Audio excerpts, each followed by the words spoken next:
None of the content on this or any episode of the Kratom Science Podcast, Kratom Science Journal Club, or on any page of kratomscience.com is intended, nor should it be considered, medical claims or medical advice. This is the Kratom Science Podcast. I'm your host, Brian Gallagher, blog and social media writer for kratomscience.com, your source for all things Kratom. My guest is Brad Miller. He's had chronic pain since age 11 when he was diagnosed with severe ulcerative colitis. On February 13th, 2023, he testified at the Georgia State Capitol at a hearing on a bill to ban Kratom. Here's his testimony that day. Thank you guys for meeting today. My name is Brad Miller, and I don't take any money from anybody. I'm here on my own time, and I just want to state that everybody has important business, and the people who are not in government that actually work and pay the taxes, that does allow those who got to leave early to go back to their work. So I just wanted to point that out. I've taken Kratom in the past. I've taken it occasionally. I've stopped taking it on occasion. I've started back up. And it's a tool that I can use to help with chronic pain and also with fatigue. For 30 years, I've been chronically ill. I've had 20 surgeries. I've had my colon out when I was 11. I have an ileostomy. And so this fallacy that the FDA and the medical establishment is a perfect answer for everybody is absolutely wrong. And so the FDA, if you think of Vioxx, if you think of all of these other drugs that have been approved, they got black box listings on it. And finally, the pharmaceutical companies, which are the number one fined industry in the world, and they've been fined tens of billions of dollars for lying, mislabeling, and telling us it's safe and effective when it's not. And so to take away a useful tool from individuals who have the natural right to choose to consume or not consume a product is not only evil, it's un-American, because America was founded on the idea that each individual has a natural right to consume or not to consume, to produce or not produce, and then exchange it voluntarily with others. And it's your choice as a consumer, as a producer, to determine for yourself what that is. Because at the end of the day, our experience is our own, our pain is our own, and the idea that you can regulate it, that you can put it into either the prohibition box or the prescription box and protect people is a fallacy. Because at the end of the day, it's your choice, it's your body, and each individual is sovereign. And that's what America was founded upon. And I just wanted to talk about meth for just a second. I don't take meth. I would never do that. I would never go into the black market to buy medicine personally. But meth, there was just somebody in Hall County this year who was stopped with 305 kilos of liquid methamphetamine. So the idea that you can put Sudafed behind the counter and you magically stop methamphetamines is a fallacy. And you can't do that either with Kratom, because Kratom and meth are not the same thing at all. It's a plant that's been given by God to everybody who, if they need to, they can take it. If not, then that's their choice. Nobody's forcing anybody to do so. And this idea to demonize gas stations, that's extremely elitist and it's condescending. To talk about individuals who are entrepreneurs, maybe they only have one or two stores, but at the end of the day, they're living the American dream. And to go after them when they have alcohol and tobacco as well behind the counters, and you want to talk about death tolls, and it's not to take away from anybody who's lost somebody, definitely. But what about cigarettes? How many people die per year from cigarettes? Does anybody know offhand? It's 400,000. Alcohol is 85,000. Diabetes is 104,000. So when we talk about, I don't want to have something I can take when I have my Reese's cup at the gas station that can kill me, well, guess what? Cigarettes kill, alcohol kills, diabetes kills, and also peanuts in a Snicker bar can kill as well, and it does every year. Thank you for your time. Thank you. Appreciate you waiting through with us today. I saw your testimony at the Georgia hearing. You got right in there at the end, and I think by that time I had caught it live, and I was watching it live, and I was just like, wow, that was awesome, and this guy's awesome. And everybody I talked to about it was like, yeah, that guy was great. Did you see that guy at the end? So just in general, why did you go down there to tell your story that day? Sure, definitely. Thank you for having me on your show, Brian, and thank you for everything that you're doing for Kratom out there. I come from this from a different perspective than a lot of folks. That the reason why I went down there is when I was 11 years old, I was diagnosed with ulcerative colitis and had a horrific case. And back then, the medicine was terrible, didn't help. And so I had to have my entire colon removed. And from that initial 9.5 hour surgery, I had to have an additional 20 surgeries, hundreds of doctor visits. I spent, months and months in the hospital over the course of 30 years. And over the course of that time, I have seen the DEA really intimidate and go after doctors for those people who are just trying to defend against pain. And I think that is something that is really evil. And in the future, we're going to look back on this assault on the individual right to defend against pain with the tools that I believe God, or if you don't believe in God, that nature has provided for us, is actually our natural right to do so. And that's why I went down to the committee meeting and to talk, because I don't know if that message is getting out. And definitely, if you sat in the room, the politicians and the lawyers and those who are colluding together behind our backs are not talking about how to defend our natural right to look for those tools and find those to help us to better live. And that's what it's all about. And I think that's what Kratom is. It's a useful tool that I believe that God has given us to help us to defend against pain or fatigue or what other issues that you think it'll be helpful for. And this is, of course, not medical advice. I'm not a doctor. I'm just somebody who's been through the medical system, who has seen it from the side of the consumer and not from the side of the producer. But I do believe that we have to be in the room. Steve Bannon likes to say, if you're not in the room, not in the deal. Well, I have a different take on that. I don't think there should be a deal going on in these rooms. We need to get rid of the rooms where these deals are going on, because it's not benefiting the individual. It's not benefiting true competition and consumer choice. But I heard a lot of people were there and left that were going to testify against the ban. Is that true? That is definitely true. Yeah. It was a 4-hour committee meeting. It was standing room only. It was a small room, and they actually made people get up out of seats that they did find so legislative assistants could sit down as well. You had people who you could just tell by looking at them that they're in pain, that they're struggling with certain health conditions, that they're being made to stand for hours simply to have their voice heard. And these are supposed to be people that are on our payroll as taxpayers. It's not supposed to be the other way around. And the people that were there was a lot more that couldn't even fit in the room as well. So this idea that the person who was leading the committee meeting, he talked about that he heard a rumor that people were getting paid $150. And he said, I guess that ran out. That's why so many people left. And a lot of people who signed up didn't testify because I think they weren't prepared for it, to be honest. This was a lot less preparation, I think, from the side of the lobbying part of the Kratom movement.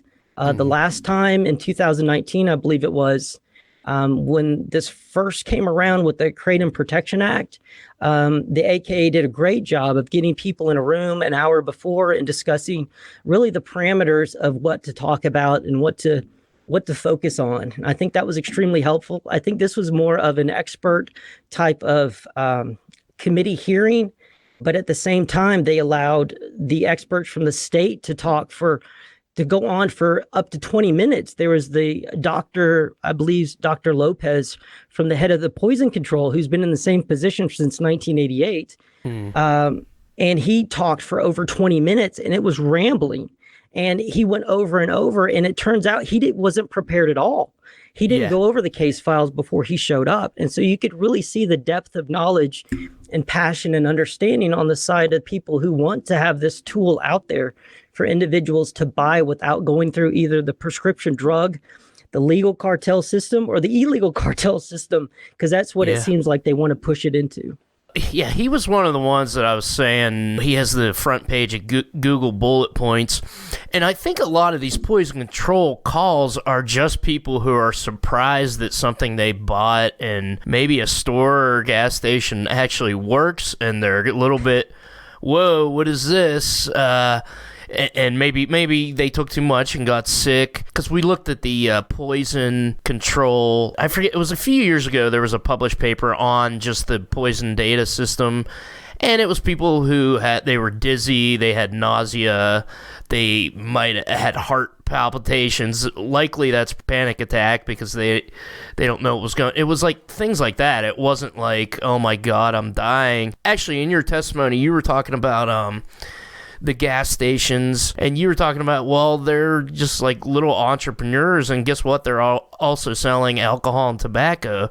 And so just the whole rationale of, well, Kratom killed my son, so make it illegal. What do you make of that? Well, I think it's a tragedy when anybody dies too soon. So whatever the cause. Mm-hmm. But we didn't line up GM or Ford in there and talk about the 1,600 people that die in automobile accidents in Georgia every year. You didn't have those moms coming up there and talking about how terrible it was to lose a son, or somebody to talk about to lose a brother. And we could do that with alcohol and also tobacco. We could talk about have the 400,000 plus family members who's lost somebody, right, that die each year with tobacco related issues, or 85,000 plus that die from alcohol related issues. And these are all sold at the gas stations. And guess what? The government takes a huge cut of that as well. And so these people who are demonizing these small gas station providers are also demonizing a huge tax revenue source for them. They tax the lottery, they tax gasoline, they tax cigarettes, and they tax alcohol. And then they go after the people who sell that as somehow they're evil for selling a product that people want to buy. I've watched a couple of your podcast episodes. I'll link to that too, because it's really good, and excited that you're gonna pick it up as well and do it again. Because every time I see another Kratom podcast, I'm not like, oh no, they're gonna take my 10 listeners. No, I want to have them on right away and promote their podcast too. Your medical condition, it's colitis. That seems like it was very painful, and it was hard to go through, and you went through all kinds of surgeries. So you must have gone through the pain medication medical system. So what's that like, and your whole take on that? Because you did mention it before. Everybody is now aware of the pill mills and whatnot, and there's movies with Michael Keaton in it about how terrible the drug companies are, but nobody really is getting the other side of it. And I've had like Claudia Morandi on the podcast before, and trying to talk about now doctors are being intimidated by the DEA. But so you've mentioned a lot that you were treated like a criminal as somebody with clearly chronic pain that's not just there because you like to get high. Right, definitely. And I think I come from it from a little bit different perspective. I don't actually take Kratom right now. I've taken it in the past, and it's been extremely helpful. I'm not on any prescription drugs or anything. I still have terrible chronic pain, but I manage it in different ways. And I think everybody should be able to. I come up from the perspective that the opioid so-called crisis was actually caused because of the prescription drug system, and also the prohibition system, where people don't have access to the actual natural pain-relieving compounds that are found within the papaver cinephrum flower. And that flower is something that grows naturally and shouldn't be prohibited. From my perspective, I've taken just about every kind of narcotic, opioid, whatever the current terminology is for these tools that help deal with chronic pain. And it's really about, from my perspective, the podcast Chronically Human is from the perspective of medical and health freedom, that we have a natural right to use whatever tools that we find beneficial. And unfortunately, through the prescription drug system, that, I've been on morphine for 2 weeks at a time, right? When I was little, they actually had me on morphine for 2 weeks. And then they took me off cold turkey. And it was one of the most miserable experiences of my life.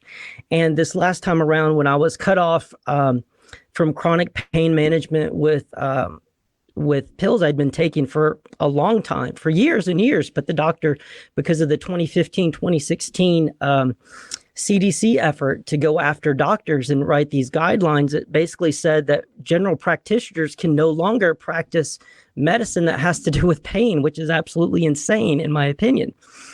And so I use Kratom, and I've gone through withdrawal symptoms without it and with it. And I can tell you one thing, it took away 95% of those terrible side effects when you're cut off from a medicine that your body is habituated to. Because anything that you cut off like that, we are habituated to, that there's going to be issues. And Kratom was really miraculous in my opinion.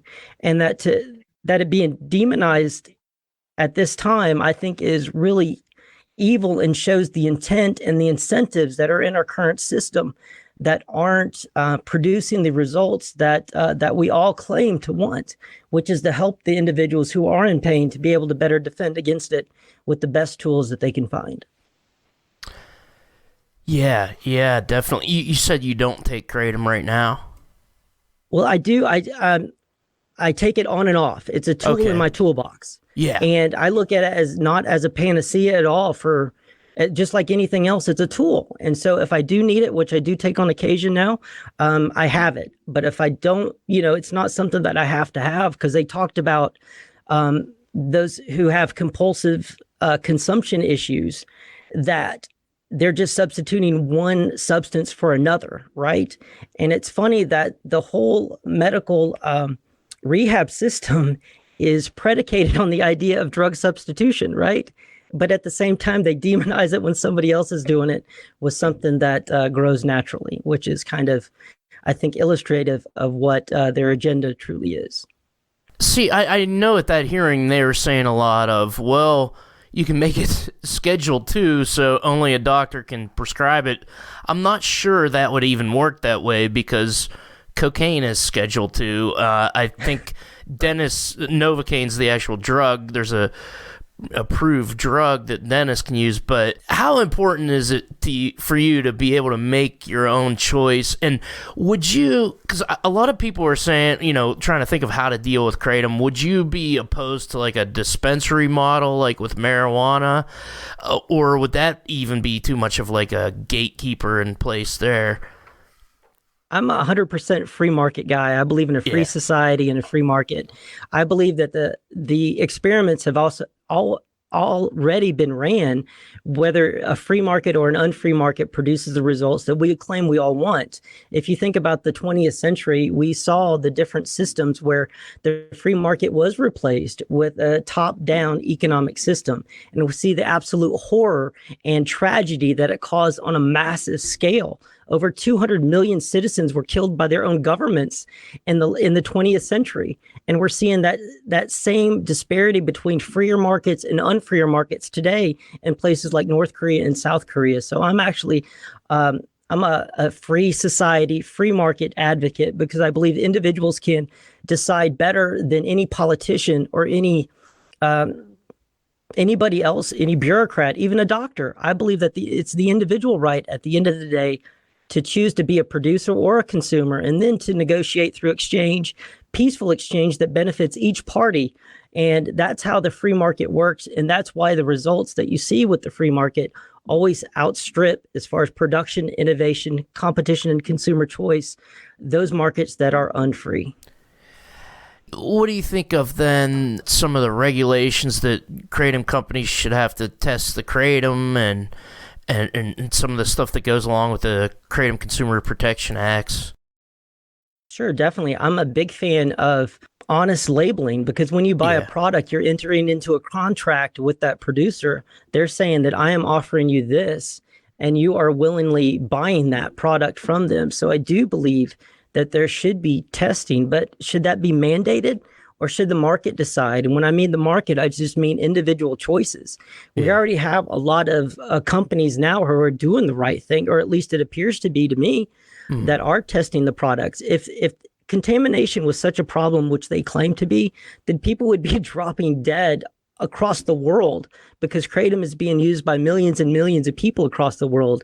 This is a natural product that is processed right now under I believe it just got decriminalized again in Thailand, if I'm not mistaken. You probably know more about that, Brian, than I do. But anytime that you have any system of prohibition, you're going to drive it into the black market more. You want this to be brought into the light of day of the free market so we can have advertising so consumers can trust what they're getting from the producers. And then if they are culpable, if they do find that it's tainted for some reason, then they can sue under the existing product liability laws. Think about how many people get sick from lettuce every year, right? Do we want to ban lettuce or make doctors prescribe what we can and can't eat? Yeah. That I think is insane, because at the end of the day, medicine and food, I think, are the same thing. I don't think they're different at all. I think we've been sold a bill of goods about this idea that medicine is somehow some different magical tool that only the learned, only the enlightened can tell you what you can use, right? And so it has to be controlled extremely tightly. And I think that is exactly what's producing the problems that we see today. You talk about the pain management system I was forced into, right? Basically at the barrel of the gun, either you're going to have nothing or you're going to be forced into this system. The pain management clinic system is actually based on the criminal justice system right now, with the forcing people into drug rehab. So you do have to pee in a cup. You have to go every month to a doctor in order to get a prescription to go buy something that is naturally made inside of a flower that everybody could plant in their backyard if they wanted to. And so I have a real problem with that. You talk about gatekeeping, and that is the real issue, because that's what the free market destroys. Because if you have a system, a single hierarchy of values that is determining from top down what individuals can or can't do with their own bodies, within the free market, you're going to have alternatives. People are going to be able to go to whatever practitioner or whatever source that they trust. Nobody should trust anything that I say. They should find out for themselves and develop a chain of trust of individuals that share their values, that they can go back and say, hey, this guy said this. Well, what does he believe, right? Well, I've heard him talk. What's his story? And they go back through that and look at the incentives that we all have, because we're all biased. We're all reacting to incentives that we have in the world that we inhabit.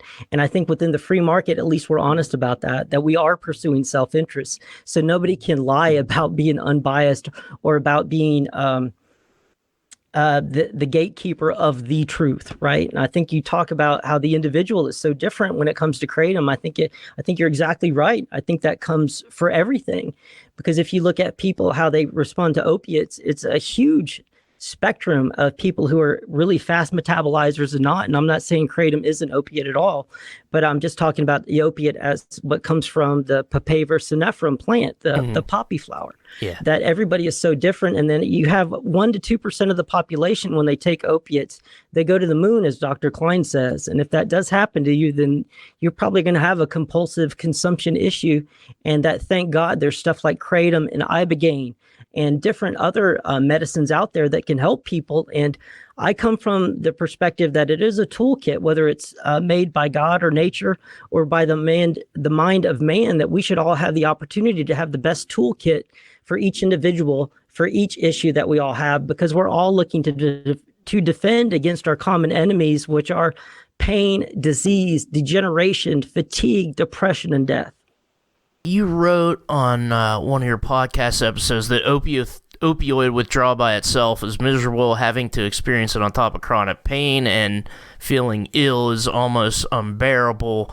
And I just wanted to ask, because a lot of people, even there was a comment on one of your YouTube videos, the guy said he had a serious abuse issues getting off of Kratom. He said it was amazing, but it's tough not to abuse. For someone like me, he wasn't saying it's bad for everybody. But I asked everybody this that has had opioid withdrawals, is coming off of Kratom or withdrawing from Kratom, has that ever happened to you? And is it anything like an opioid withdrawal?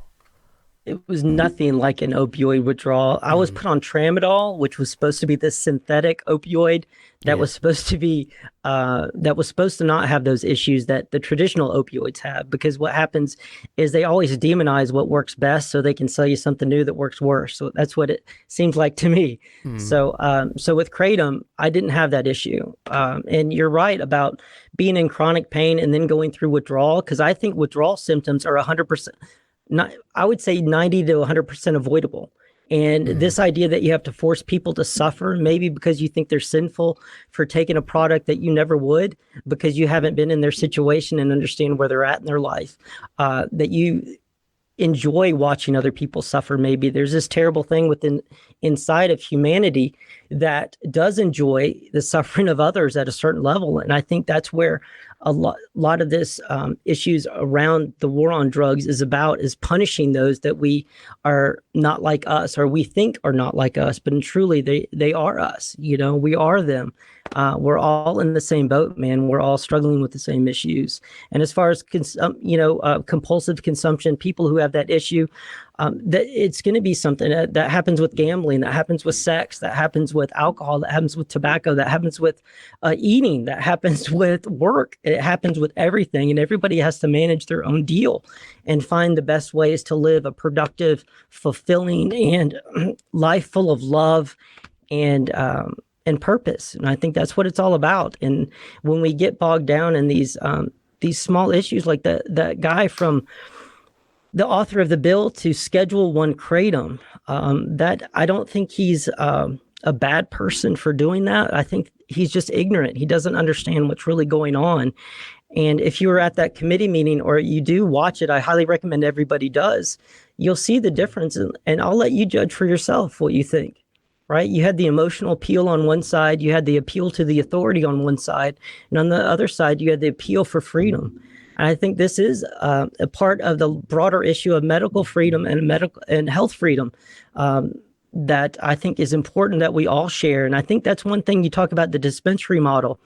I think that the proponents of cannabis has done a terrible disservice to others who choose other tools other than cannabis to help defend themselves against problematic issues, and also help to improve their life, because it should be a broader issue that encompasses all the tools that we have in our toolbox that humans have discovered or have found in nature.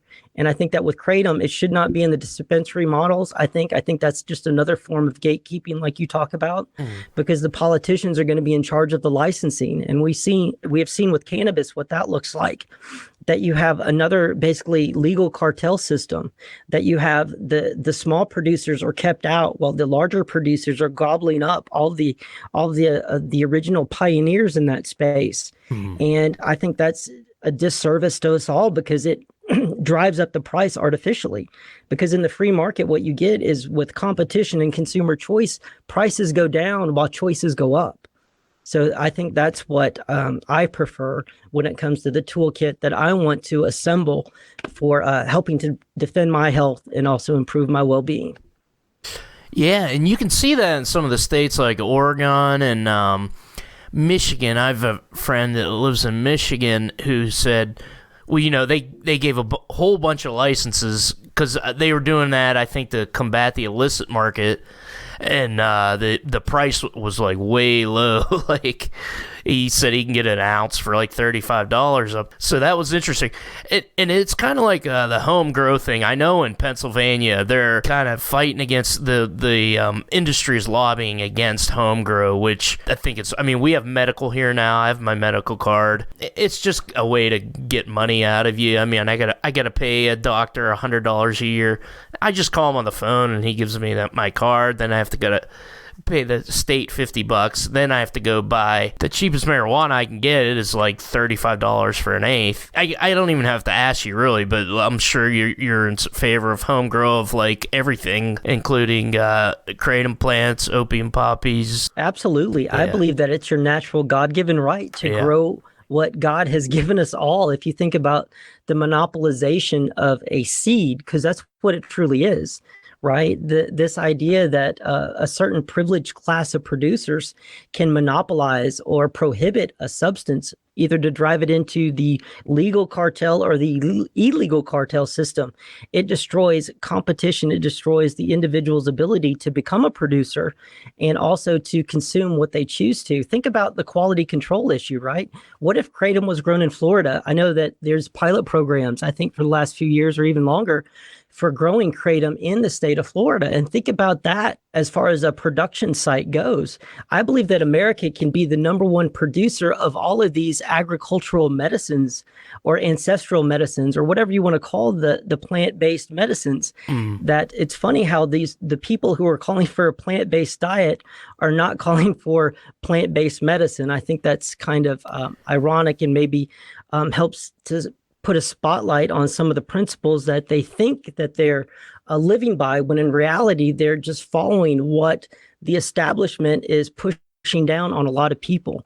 And it's to benefit, I think, a privileged class of producers that are able to use the law to legally plunder the people. Because if you can grow your own medicinal garden, think about if you could provide up to 80% of your medicinal needs by what you could grow in your backyard, or if you could have your local farmer grow it for you. It would be minimally processed, and you could be able to go to the farmer's market and stock up on your medicinal needs instead of going to the pharmacy system, depending on your system of values. Because at the end of the day, America was built on the idea that you get to choose what your values are. As long as they don't hurt other people, as long as you don't steal from others or hurt other people, you can choose what values that you live by. And I think that's really the genius of America. And if you think about the Bill of Rights, the First Amendment, it was prohibiting those in power from establishing a religion or interfering with the free exercise of religion. And if you think about what religion truly is, it is a system of values. And I think we're all free to set that according to what we believe and what we found with our experience in life. How long have you been using Kratom, and how did you find out about it? Sure, I'm glad you brought that up. I used it for years. I first heard about it. There was two different time frames that I heard about it. One, because the FDA was going after it.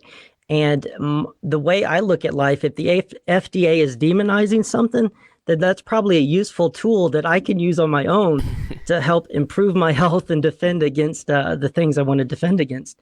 But it was on the Joe Rogan podcast. Chris Bell was on there, and he had dealt with chronic pain issues all of his life. And he talked about Kratom, and Rogan took Kratom. And the company that they promoted is the company that I still buy from, because there are family members in my household that use Kratom on a daily basis. Even though I use it on and off, there are people in my family that use it almost every day. And so it was the reason why I got into it was because I was looking for an outlet to get away from the prescription drug, the legal drug cartel system, and find the tools that I can use on my own in order to defend my health. Because if you're trapped into the chronic pain management system, they treat you like every day your pain is the same, which is absolutely an insane idea. They give you the certain amount each day that you can take. But depending on your level of activity, or depending on the different cycles that you have within your body, the different inflammation cycles, the different pain cycles that you have, the different things that are going on in your life, you're going to have a lot different pain from day to day. And the idea that you can prescribe each day, basically each minute to minute, what you can and can't consume, I think is totalitarian at its very worst, because you're dictating how much pain a person can experience.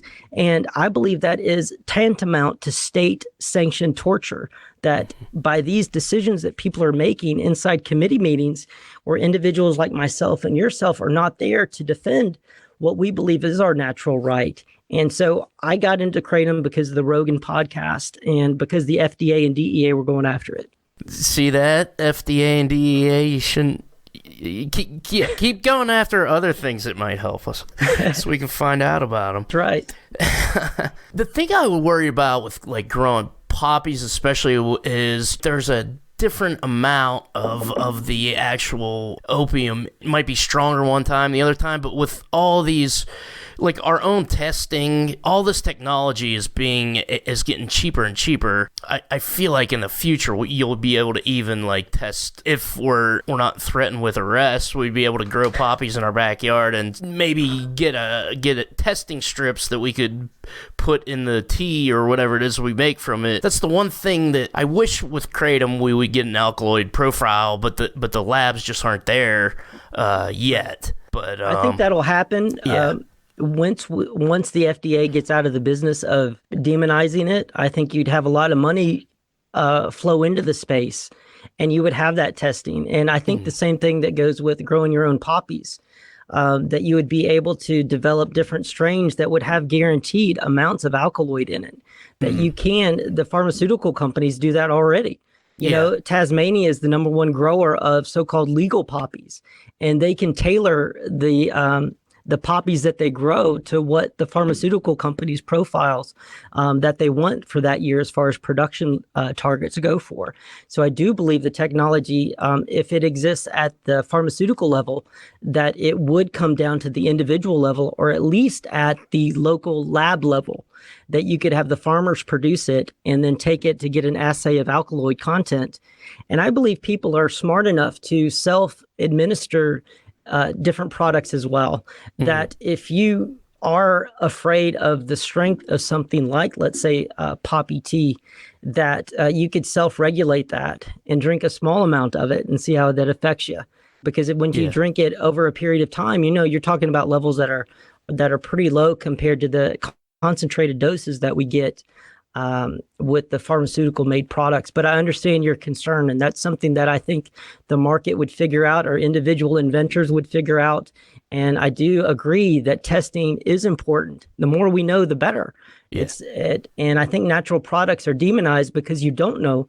But at the same time, I think it does seem like every natural product has this balance between the more powerful and the less powerful constituent as far as alkaloids go. And it seems to be a pattern, or terpenes, if you will, with cannabis, that you have THC and CBD together, that you have in the poppy plant, you have codeine and morphine. And then in kratom, you have the 7-hydroxy and the other alkaloid. Mitragynine, mitragynine. And so you have these...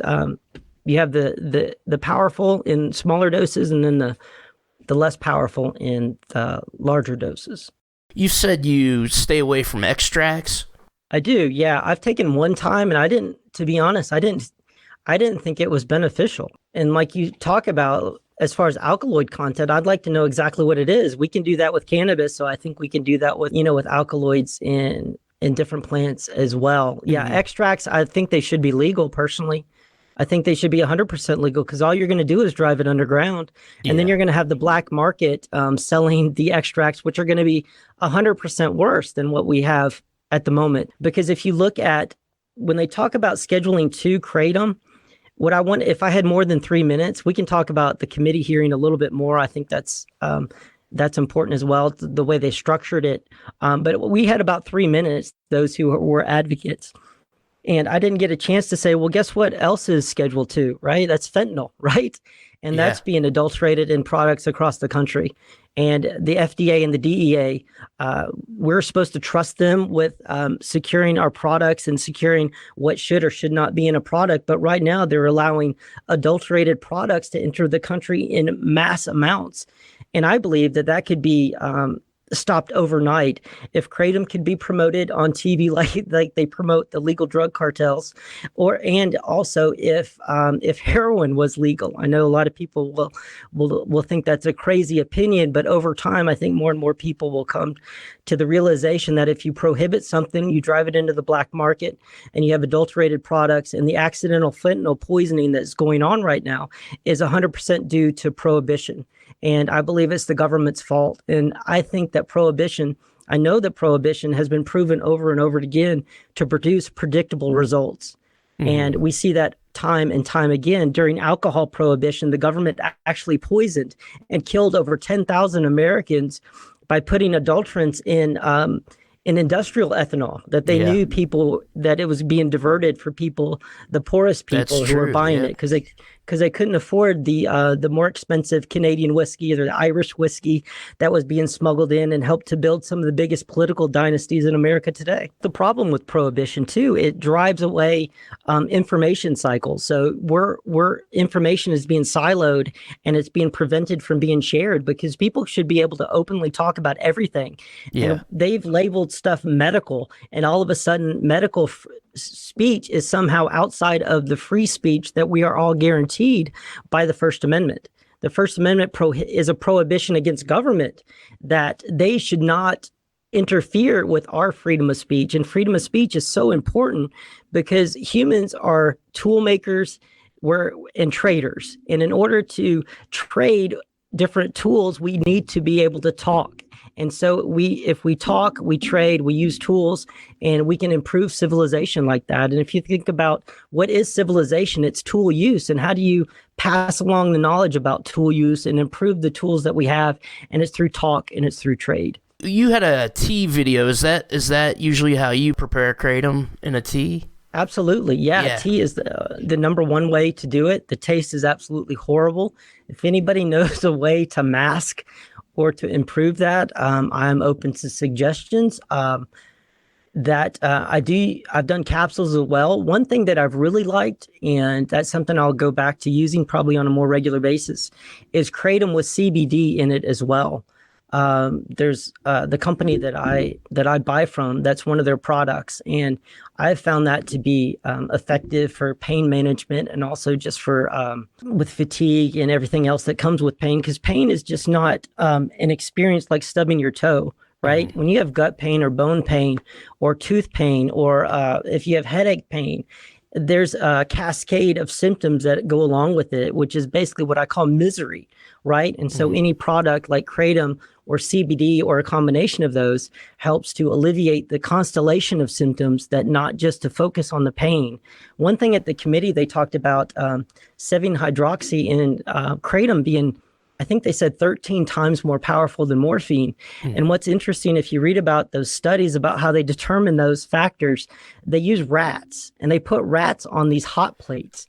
And then they give the rats either morphine, or they give it whatever compound that they're trying to test. And then they use a stopwatch and see how long the rat can stand on the hot plate. Mm-hmm. So that's basically how they test it. It's kind of crazy that these statistics or these so-called facts are repeated over and over, when in reality, when you trace them back, they really are not on solid ground at all. Yeah, we've definitely looked at some of those, and they're not finding a lot of 7-hydroxy. I mean, they found like literally almost zero amount in fresh leaf. The mitragynine or mitragynine, whichever one it is, kratom, kratom. The leaves get dried. It's thought that maybe a little bit of the mitragynine gets oxidized into 7-hydroxy, and then so maybe the dried slightly more opioid receptor attaching with the 7-hydroxy, but they said they're not really finding that much in even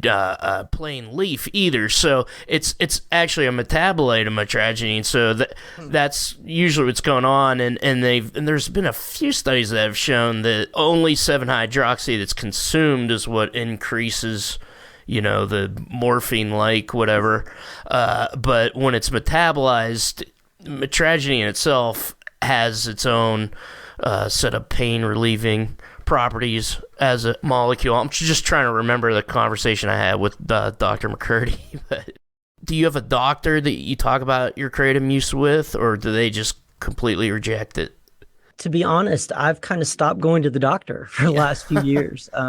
I've been to hundreds of doctor visits in my time. I've gone through so many tests. You can be poked and prodded so much, and at the end of the day, I had to ask myself, am I getting the benefit for what it's costing, right? And my level of health is not where I'd like it to be, definitely, right? But at the same time, I don't want to go back into that system right now, to be honest. I've had doctors on the program and talked to them about kratom, and those are on more of the medical freedom side, and they're more open to that. But again, like you talked about, their knowledge is almost zero. And then they go to the Mayo Clinic or to different sites that Google seems to, push to the top, and they go from that. And nobody cares about your health or well-being more than you do. And I think it's incumbent on everybody to do their own research. And I think doctors are so busy now that most of us are viewed as a billing code, who are in the medical, I call it the medical monopoly system, right? And we're billing codes now, and doctors are so under stress because of the third payer system that we have, either through Medicare or through the big insurance companies. I think cash payment systems with doctors helps to free them up from all of those issues, because our current medical system does some things extremely well, especially like trauma, but it does some things extremely poorly, which is managing chronic conditions. And I think that has been demonstrated since, for the last 60 years or so. And I don't think it's a coincidence that the FDA gained the power in 1962 to approve drugs for efficacy. And so when you're able to dictate what is or is not a medicine, that's an extreme amount of power that I don't think belongs in the hands of a handful of people inside the FDA. As far as doctors go, I don't think that they understand what it is. I don't think they're seeing people coming in all banged up because of it, right? And their level of knowledge is reflective on their incentive structure, because they're incentivized to go through the legal drug cartel. Because just imagine how many people wouldn't go to the doctor if doctors didn't have a prescription pad. If there was no prescription law, if the power of the prescription pad disappeared overnight, and people were able to buy what they needed for antibiotics or for pain relief, how many people would actually go to doctors, right? Yeah. I think that there would be more of the model that we're seeing now with telemedicine, that you would call and get advice. Say, hey, I know this doctor has my best interests at heart. We share the same values. And even though they might not have the same information I have, if they go and research something, they said, these are the red flags, Brad, that you need to watch out for. Don't mix it with X, Y, and Z, right? And I would say, oh, thank you for that advice. I appreciate it. But at the same time, I will look elsewhere for information to collaborate that. Or I'll find from my own experience, if I want to take that risk, it's my body. I should be able to take those kinds of risks. If that's something that I do want to do, because at the end of the day, we're responsible for what we consume or not consume, even if our right to do so is extremely impaired. Got me thinking again of just how the technology's getting kind of less expensive. Information's out there. I'm doing an experiment myself, because I used to drink a lot of alcohol. I mean, I still do. I haven't drank in a couple months, so I wanted to actually testing this liver thing with Kratom, and so I didn't drink alcohol for a month. I went and got a liver hepatic function panel test, and it was perfect. So I'm like, okay, I'm on ground zero. Now I'm just going to take Kratom for a month. Let's see, with my 30 plus years of drinking alcohol, if I only take Kratom for a month, will it affect my liver? So I'm gonna go, and that only cost me like $28, and I'm gonna spend another. And it was like a private company. It wasn't insurance. I'm like, why am I going to the doctor now? And the only reason is because I'm on some blood pressure meds, and really I just have to lose weight. So it's a thing I can do, and I'm gonna stay on the meds until I lose the weight. And I know I can come off blood pressure with natural things once I get it down to a certain level, and it's sort of like, yeah, this whole system, I gotta get out of this. Like, I didn't have health insurance for years, so I had to do stuff like that anyway, and I'm still here. Right, exactly. And that's a great point, Brian, about that we're still here, because how did humans know what to eat or not to eat, right? Not to consume or not to consume for hundreds of thousands of years, because the FDA has only had the ability to approve for efficacy since 62, right? Yeah. And so our ancestors for how long had developed this amazing toolkit, which has been largely forgotten or even demonized now, and we're not even able to talk about it, right, on TV or on social media in a lot of places, where you get siloed, where they allow you to talk and to share information with a very limited number of people.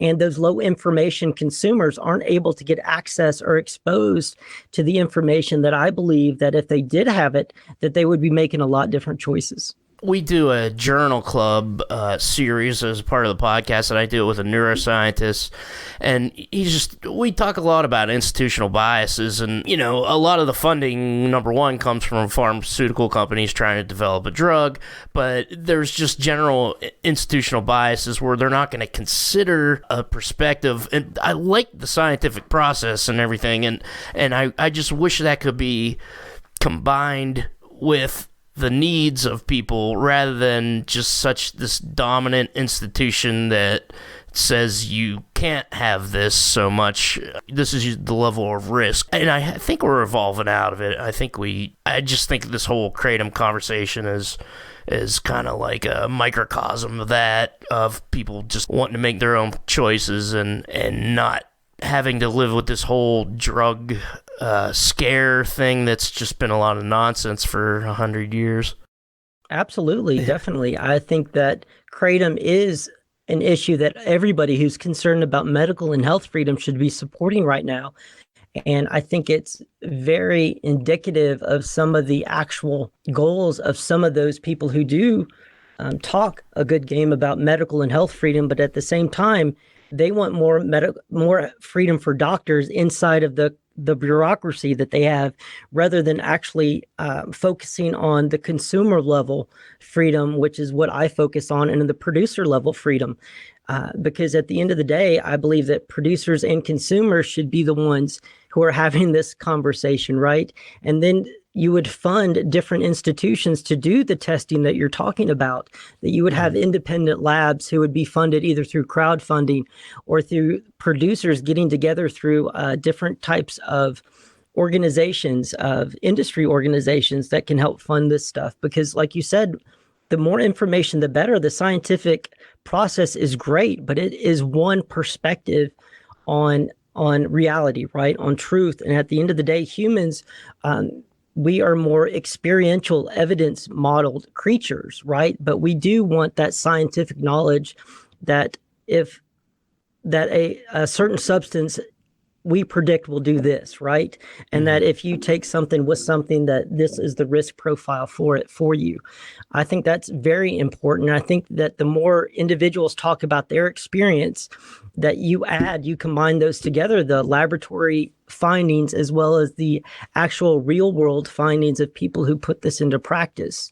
Because at the end of the day, you're always going to have pioneers, especially with the free market, who are going to take those risks, are going to step out into the unknown because that's how they're wired, or because they don't have any other choice, right? Or it's because of the system of values that they've adopted.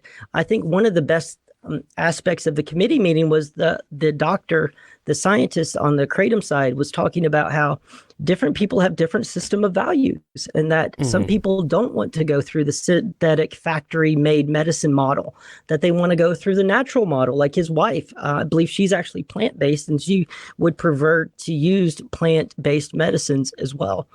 So they tabled that bill, so is it effectively dead now? That's my understanding. It's not dead. It's dead as far as Schedule 1. Some of the collusion that was going on there was really striking, especially with the the plaintiff's lawyers for one of the poor families who lost a young son, which is tragic. And I wish if I had my testimony to do over again, I would made that more clear at the beginning. One of the points that I wanted to make when I got up there was that you saw with the bias in the room, that they thanked the GBI for being there and they let them testify first so they could go back to the lab to do their important work. And the first thing that I got up and said was, well, first of all, we all have important work to do. You know, we're the ones out here producing the taxes to make this all possible. And I think that in every committee meeting that people go to is just to politely remind those who are in these positions that it's not their prerogative to expand their power. It's their purpose to defend our natural rights to our life, liberty, and pursuit of happiness. And my understanding is that the Schedule 1 for Kratom in Georgia is dead, but they are colluding. One of the plaintiff lawyers talked to the head of the, I guess it's the legal department in the Georgia House, as far as their legal consultant, or I'm not sure the actual position, but he talked about with the lawyer what the power of the state legislature was, because the representatives didn't even know. And so it was striking to see how they were trying to push it into Schedule 2. That was basically what was being decided in front of us, with the plaintiff's lawyers negotiating with the politicians sitting on the other side of the table. It was quite eye-opening. Yeah, that's right. I'm remembering this now, because I finally got around to seeing the whole thing. Yeah, they were definitely in some kind of political campaign, and that guy was putting on his best lawyer voice up there, giving a speech. And these lawsuits are all coming out now. I don't know if it's that. One guy on our comments called him a Kratom ambulance chaser. Poor people that died, a lot of them. I mean, that kid in Georgia was on high-dose prescription antihistamines. He bought 2 gas stations worth of extract that night, and he might have taken them all, which I think would be harmful alone, maybe not have killed him. And then he was on some kind of antidepressant that's had strange kind of side effects reported. Kind of like the advantage they had in traditional use is they weren't all on prescriptions, or they didn't have like really hard illicit drugs around, maybe opium. But, yeah, that's true. I mean, if you look at Thailand, opium and kratom are it's almost if they were put together on this earth together, for a purpose, I believe. Because for the vast majority of people, the codeine and morphine are the constituents, the alkaloids in opium, are extremely beneficial. For the vast majority of people, you get more benefit out of it than you get risk. And for that small percentage of people that might have issues, it seems like there's kratom there to help as well. And then even people who might have issues with kratom because of the way their receptors are formed, or the way they were raised, or the trauma that they experienced, or whatever it is that is driving them to consume compulsively, whether it's kratom or anything. Then you have products like Ibogaine that you see people are having tremendous success with helping to stop compulsions, consumption compulsions, and for different aspects with pain, with anxiety, with all kinds of issues as well. And to bring all of this out into the open is what I want. Because in a free society, a free society is basically one open, giant free market of ideas, where the best ideas come to the forefront and each individual gets to choose what they use or don't use. And at the end of the day, I think that's what we all truly want. How do you think the movement to keep kratom legal could improve, and what can people do more of or do differently? Definitely. I think AKA has done an amazing job, but they're coming from it from the producer side of it more, I think. I think that Mac, I believe he's the lead lobbyist. I think he knocked it out of the park. If I'm lobbying anybody, I would hire him in a heartbeat, Yeah. But at the same time, I think individuals need to show up. People say, I don't have time. I don't have this, but guess what? At the end of the day, how much TV are we all watching, right? How much do we spend on Netflix? Because when you go to the Capitol meeting, you're missing work. You're paying for parking. It was $15. I know that's not, it's not a lot of money, but at the end of the day, it was between at the party. I had to drive around to find parking because I don't go to the Capitol all the time. Yeah. And that's another advantage that they have, because these people, this is their job. Yeah. Basically for 3 months out of the year, this is all they're doing all day long, is producing laws. It's a law factory. And what it should be is a place where we are trying to better defend our natural right to choose and to negotiate and to speak to one another without coercion. Because in a free market, the idea is that the individual gets to decide whether as a producer or a consumer, and that exchange, which is the transference basically of human energy and human ideas in the form of products and services, that I think it's, a lot of people talk about the sacred bond between doctors and patients. I think it's a sacred bond between producer and consumer. I know that sounds a little esoteric and maybe a little out there, but I think at the end of the day, we're all in the same boat. We all are connected. And I do believe that as far as the kratom advocates, I think to elevate the idea to the higher abstraction of medical freedom or health freedom. I like health freedom better because I don't like the idea of containing in a box your freedom and calling it, medicine or health or whatever. But it's useful for discussions to broaden the discussion as high and as far as possible. So they can't get us into corners and rooms like that and say, look, we're going to schedule one or schedule two it, Yeah. And so the more people that show up, and be prepared for 4+ hours, be prepared to sit outside, be prepared to push your way into those rooms politely. And when you do have your time, practice before you go what you're going to say, be respectful. If anybody has lost somebody, make sure you reference that when you talk. That, of course, it's a tragedy when anybody dies young. And I think that everybody should really focus on what is important to them. Why is it important for them, for Kratom to stay legal, right? And it's when they criminalize a plant, they're not criminalize. You can't criminalize a drug. You can't criminalize a plant. You criminalize behavior. You criminalize an individual, because you can't lock up a plant. No, but our prisons aren't full of cannabis plants or opium poppies, right? They're full of people. And so at the end of the day, I think it was on your last podcast, you had a gentleman who was on that talked about that. He's like, don't criminalize me just for wanting to take Kratom. Because I think he had some issues with the law enforcement at one time. Yeah. And so that's, I think, a really important point because another person who brought this up at the Kratom meeting, I think, but it was glossed over, that Schedule 1 in Georgia, that you can go away for like 30 years. Wow. Depending on possession amount, intent to distribute, or however they define that. So at the end of the day, we need to start putting faces to these ideas that real human beings in the real world is what makes things happen. Social media and podcasts is great to talk about things, but the real business of your freedom being destroyed and your money being stolen out of your pocket has happened in the state capitol building and happened in the Washington, D.C. on a daily basis. So I would say show up, be sincere, be succinct, and know the reason why you're there.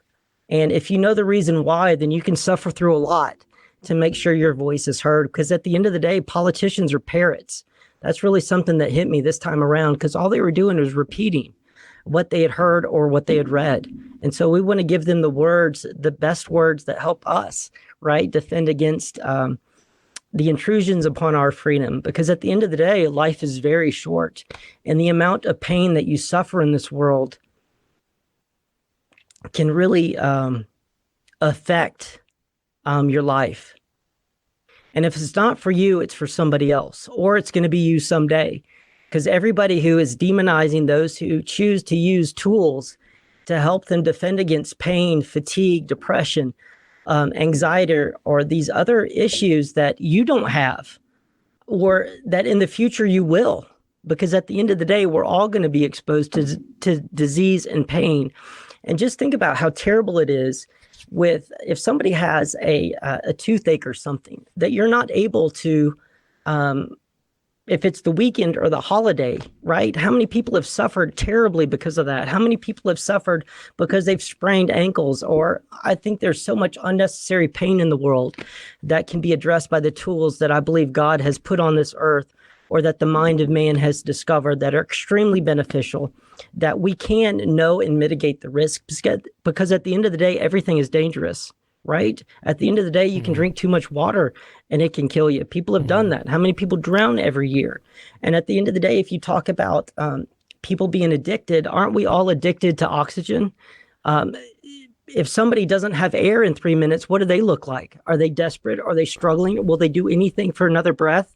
So at the end of the day, I think it's very important that we broaden the idea of health freedom, of being able to do what you choose, and also to be able to produce what you want, and to exchange that with others who share your own values. And one of the author of the bill at the committee meeting kept saying, "Oh, it's buyer beware." Absolutely, it's buyer beware every day. Every day we make decisions according to our system of values of what to buy. We do that with our food. We do that with everything. And at the end of the day, we want to pass along and expand freedom. And we don't want to pass along a world with less freedom to our kids and our nephews and nieces, and to those who are coming after us as well. Because what we do today is going to echo throughout history. And that's something that we need to all remember. All right, that was awesome. Thank you so much. And what's the name of the podcast? I'll link it, and then once you get started, hopefully people be all subscribed. Thank you, Brian. Yeah, it's called Chronically Human. And Okay. we tackle everything from the economics of freedom to health freedom, medical freedom. We also cover kratom as well, CBD, cannabis, also about the grow your own movement. I think that's going to be one of the biggest movements in the next 20 years, where people are going to be insisting upon the natural right to plant a seed in the ground and watch it grow. And I think that's something that is going to be a beautiful thing, and where a lot of people are going to see the power that they actually have for themselves, because it's about empowering the individual to do more about and take care of more about their health, so they can help other people do the same. Thank you very much, Brad Miller. Check out his podcast, Chronically Human, on YouTube. We'll have a link. Check us out on Facebook, Twitter, TikTok. Please like, subscribe, share, rate, review, comment. The music is called Memories of Thailand by Risey. Kratom Science Podcast is written and produced by me, Brian Gallagher, for KratomScience.com. Take care.